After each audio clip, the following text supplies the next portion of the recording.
नमस्ते दोस्तों। आज का मार्केट देखकर बहुत से लोगों के मन में यही सवाल रहा होगा कि आखिर आज बाजार इतना दबाव में क्यों आ गया है।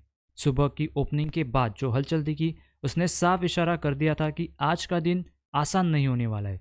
शुरुआत में कुछ इंडेक्स ने संभलने की कोशिश जरूर की, लेकिन अंदर ही अंदर कमजोरी फैल चुकी थी। जैसे जैसे सेशन आगे बढ़ा, सेलिंग प्रेशर क्लियरली बढ़ता चला गया और बाजार ऊपरी लेवल से टिक नहीं पाया।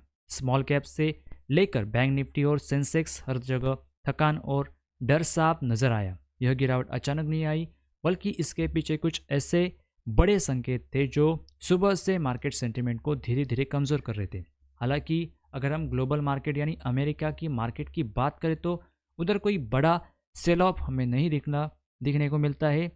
वहाँ हर जगह हमें पॉजिटिविटी देखने को मिल रही है, लेकिन हमारे मार्केट में, इंडियन मार्केट में लगातार हर रोज़ गिरावट देखने को मिल रही है। आप सबके पोर्टफोलियो में जो स्टॉक थे वो लगभग 3 से 4% आज के दिन गिर रहे हैं। तो आज ऐसा क्या हो गया कि जिस वजह से हमारा मार्केट इस तरह से फॉल करना शुरू हो गया। आज के इस वीडियो में हम यही समझने की कोशिश करेंगे। तो चलिए वीडियो को शुरू करते हैं। सबसे पहला और अहम संकेत मिला हमें कम्युनिटी मार्केट से, जहां गोल्ड और सिल्वर के दामों में अचानक तेज उछाल देखने को मिला। इंटरनेशनल मार्केट में सिल्वर करीब 2 से 3% की मजबूती दिखी। नॉर्मली जब इक्विटी मार्केट में रिस्क बढ़ता है तो पैसा सेफ हेवन असेट की तरफ शिफ्ट होता है, जैसे कि गोल्ड और सिल्वर में। और जब तक गोल्ड लगातार नीचे नहीं आएगा, लोग गोल्ड में इन्वेस्ट करने से डरेंगे नहीं, तब तक हमारा मार्केट रिकवर नहीं होगा। और रिकवर भी हुआ तो फिर से नीचे की तरफ आने के लिए रिकवर होगा, ना कि ऊपर जाने की तरफ। जब तक ये गोल्ड और सिल्वर के प्राइस बढ़ते रहेंगे, हमारा मार्केट नीचे आता ही रहेगा, क्योंकि ये हिस्ट्री है।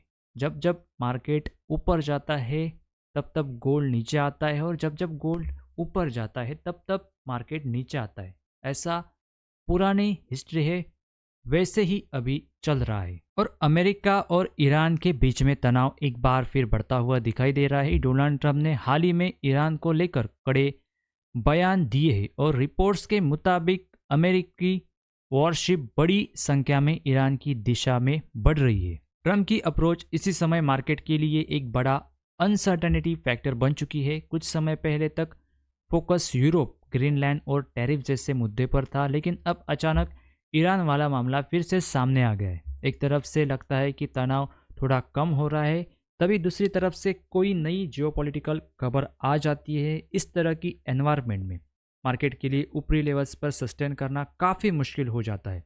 इसी बीच यह भी ध्यान रखने वाली बात है कि बजट नज़दीक आने वाला है। बजट से पहले अक्सर मार्केट में इसी तरह से करेक्शन देखने को मिलती है, जो लॉन्ग टर्म इन्वेस्टर के लिए वैल्यूएशन के हिसाब से थोड़ा कंफर्टेबल एंट्री जोन भी क्रिएट करते हैं। लेकिन शॉर्ट टर्म में यह प्रेशर क्लियरली नज़र आ रहा है। दूसरा बड़ा कारण रहा अडानी ग्रुप से जुड़ी खबर, जिसने मार्केट सेंटिमेंट को और ज़्यादा कमज़ोर कर दिया। रॉयटर्स और याहू फाइनेंस जैसे इंटरनेशनल प्लेटफॉर्म्स पर यह खबर सामने आई कि अमेरिका की रेगुलेटरी SEC अब अडानी ग्रुप को नोटिस भेजने के लिए भारतीय सरकार को बाईपास करने की कोशिश कर रहा है।